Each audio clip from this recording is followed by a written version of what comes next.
बताएंगे कि क्या ये बात सच है या फिर इसके पीछे कोई और राज छिपा है।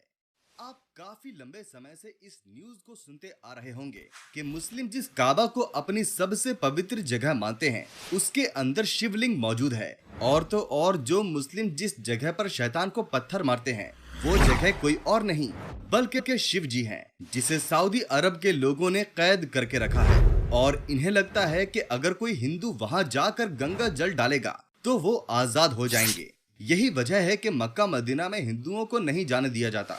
अब इस दावे में कितनी सच्चाई है ये तो हम आपको बताएंगे ही, पर उससे पहले आपका ये जानना जरूरी है कि आखिर मक्का मदीना मुस्लिमों के इतने ज्यादा खास क्यों है।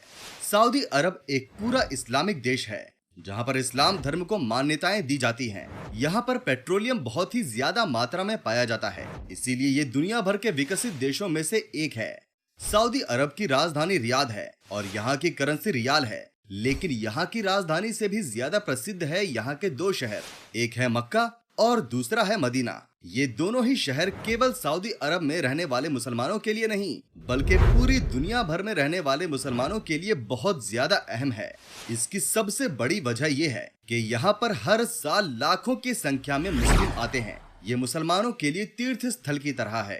हिंदुओं में ये मान्यता है कि 4 धाम की यात्रा कर लें तो इंसान के सारे पाप और सारे दुख दर्द मिट जाते हैं। ठीक उसी तरह इस्लाम धर्म में ऐसा माना जाता है कि मक्का मदीना जैसी पाक जगह के दर्शन करने के बाद इंसान खुदा के नेक बंदों में शामिल हो जाता है। इसीलिए हर मुसलमान की ये ख्वाहिश होती है कि वो मरने से पहले एक बार हज की यात्रा जरूर कर ले।